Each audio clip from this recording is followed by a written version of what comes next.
பிரியமானவர்களே, இந்த நாளில் உங்களை சந்திக்க நான் மிகுந்த மகிழ்ச்சி அடைகிறேன். விசேஷமாக இன்று காலை நடக்கிறதான உபவாச ஜெபத்திற்கு உங்கள் யாவரும் அன்புடன் அழைக்கிறேன்.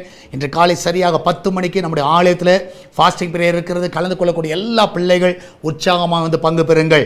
ஞாயிற்றுக்கிழமை ஆராதனை இருக்கிறது. எல்லா ஆராதனையில் கர்த்தருடைய பிள்ளைகள் எதில் கலந்து கொள்ள முடியுமோ வந்து பங்கு பெறுகிற உங்களை உற்சாகப்படுத்துகிறோம். இந்த நாளில் கர்த்தர் நமக்கு கொடுக்கிற வாக்குத்தத்தம் நீதிமொழிகள் 10வது அதிகாரம் 28வது வசனத்துடைய ஆரம்ப பகுதி. ஆமென். Proverbs chapter 10 verse 28 அந்த ஃபர்ஸ்ட் போர்ஷனை நீங்கள் பார்ப்பீர்கள் என்றால், நீதிமானுடைய நம்பிக்கை மகிழ்ச்சி ஆகும். நீதிமானுடைய நம்பிக்கை மகிழ்ச்சி ஆகும். நான் விசுவாசிக்கிறேன், யாரெல்லாம் நீதிமான்களாக இருக்கிறார்களோ உங்களோட நம்பிக்கை எல்லாம் இந்த நாளில் துக்கமாய் முடியாது, அது சந்தோஷமாய் முடியும். அது உங்கள் சரீரத்தோட பலனாக இருக்கலாம், உங்கள் தேவைகளாக இருக்கலாம், நீங்கள் எதிர்பார்த்து கொண்டு இருக்கிற காரியமாக இருக்கலாம். ஏன்னா நீங்கள் நீதிமான். உங்களுடைய நம்பிக்கை யார் மேலே வச்சுருக்கிறீங்கன்னா கர்த்தர் மேலே வச்சுருக்கிறீங்க. கர்த்தர் அதை மகிழ்ச்சியாக முடிய வைப்பார். அதில் தைரியமாக இருங்க. உங்கள் வாழ்க்கையில் நீங்கள் மகிழ்ச்சியாக தான் முடிப்பீர்கள். நம்மளாம் ஜெபிக்கலாமா?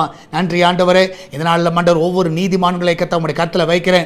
ஆண்டவரே, உம்மை சொந்த இரட்சகராக ஏற்றுக்கொண்டு பிதா குமாரன் பரிசுத்தாவின் நாமத்தில் ஞானஸ்நானம் பெற்ற ஆண்டவரே, இன்றைக்கு நீதிமானாய் ஆண்டவரே உமக்கு பிரியமாய் வாழ்கிற எல்லா பிள்ளைகளுடைய கர்த்தாவின் நம்பிக்கை மகிழ்ச்சியாக இருப்பதாக. என்னென்ன காரியங்கள் நம்புகிறார்கள், வேலை காரியங்கள், ஆண்டவர் வீடு கட்டுகிற காரியங்கள், வாங்குகிற காரியங்கள், நிலத்தை வாங்குகிற காரியங்கள், ஆண்டவர் திருமண காரியங்கள், ஆண்டவரே கர்த்தாவே எல்லாவற்றிலும் ஆண்டவரே அந்த நம்பிக்கை என்ன காரியம் நம்புகிறார்கள், வெளிநாடு செல்ல இருக்கிற காரியம், வேலை காரியங்கள் எல்லாவற்றிலும் நீதிமானுடைய நம்பிக்கை மகிழ்ச்சியாக மாறட்டும். அந்த கடன் பிரச்சனைகளை கர்த்தர் நீக்குவார். அந்த நீதிமானுடைய நம்பிக்கையை வாய்க்க செய்யுங்க ஆண்டவரே. அந்த குடும்பத்தில் இருக்கிற சமாதான கெடுகள் ஒளிந்து அந்த பிள்ளையோட வாழ்க்கையில் சமாதானத்தை காண செய்யுங்க. நம்பிக்கையாக இருக்கிற அந்த பிள்ளையோட வாழ்க்கையில் எல்லாவற்றும் நம்பிக்கை மகிழ்ச்சியை பார்க்கட்டும். பிஸ்னஸ் பண்ணுகிற எல்லா நீதிமான்கள் மகிழ்ச்சியாக இருக்கட்டும் ஆண்டவரே. அன்றைய கத்தை எல்லா நீதிமானுடைய குடும்பங்கள் வாழ்ந்து செழிக்கட்டும். அந்த பிள்ளையோட வாழ்க்கையில் ஒரு குறைவு இருக்கக்கூடாது. நீதிமானுடைய பிள்ளைகளையும் ஆசீர்வதிங்க. அந்த பிள்ளைகள் நீதிமான்களாய் வளரட்டாண்டவரே. அந்த பிள்ளையோட வாழ்க்கையில் எல்லா நன்மைகளை காண செய்யுங்க. நீதிமான்களுடைய வீட்டில் அப்பத்துக்கும் ஆண்டவரே, தண்ணீருக்கு எண்ணெய்க்கும் மாவுக்கும் ஒரு குறைவில்லாமல் அது வீடு மகிழ்ச்சியாக இருக்கட்டும் அப்பா. எல்லா ஊழியர்களையும் ஆசீர்வதிங்க. அவருடைய குடும்பங்களை ஆசீர்வதிங்க. வெளிநாட்டில் இருக்கிற பிள்ளைகளை ஆசீர்வதிங்க. அந்த நீதிமான்கள் எல்லாம் சுகமாய் தங்க பண்ணுங்கப்பா. நீதிமான்களுடைய கர்த்தாவே கூடாரங்களிலே கம்பீர சத்தம் வரட்டும் ஆண்டவரே. துதியின் சத்தம் வரட்டும், சந்தோஷத்தின் சத்தம் வரட்டும், மகிழ்ச்சியின் சத்தம் வரட்டும் ஆண்டவரே. எல்லா நீதிமான்களை ஆசீர்வதிங்கப்பா. மகிமையான காரியங்களை செய்யுங்க. இந்த நாள் நடக்கிறதான உபவாச ஜெபத்தில் அநேகரை கொண்டு வாங்கப்பா.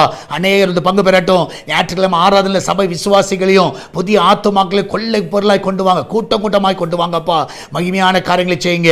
எல்லாவற்றுக்கும் மேலாக ஆண்டவரே, இந்த நாளில் மட்டும் சால்வேஷன் டிவிக்காக ஜெபிக்கிறோம். அந்த தேவையில் எல்லாம் சந்திங்க. ஒரு குறைவில்லாமல் நடத்துங்கப்பா. எல்லா தேவையில் அற்புதமாய் சந்திங்க ஆண்டவரே. கர்த்தாவே சபையோட தேவையை சந்திங்க ஆண்டவர். விசேஷமாய் கர்த்தாவே ஆண்டவரே, இந்த நாளிலும் ஆண்டவருடைய கரமைகளை பலப்படுத்தட்டும், பாதுகாத்துக் கொள்ளுங்கப்பா. என்னால் கூகுள் பே, ஃபோன்பே, பேடிஎம் மூலமாக, மணி ஆர்டர் மூலமாக, பேங்க் டிரான்ஸ்ஃபர் மூலமாக வருகிற எல்லா காணிக்கைகளை ஆசீர்வதிங்க. தசமாகளை ஆசீர்வதிங்க. இன்னும் அநேகர் கொடுக்கத்தக்கதாக எழும்பட்டும் அப்பா. அவர்களோடு பேசுவீராக.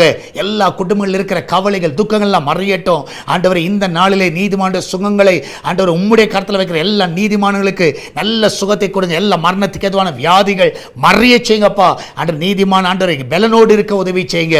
ஆசீர்வதிங்க. இயேசுவின் நாமத்தில் ஜெபிக்கிறேன். ஆமென், ஆமென். பிரியமானவர்களே, கர்த்தர் உங்க கூட இருக்கிற தைரியமா இருங்க. கர்த்தர் பெரிய காரியங்களை செய்வார். இன்று நடக்கிற உபவாச ஜெபத்தில் வந்து பங்கு பெறுங்க. ஞாயிற்றுக்கிழமை ஆராதனையில் வந்து பங்கு பெறுங்க. கர்த்தர் மகிமையான காரியங்களை செய்வார். God bless you.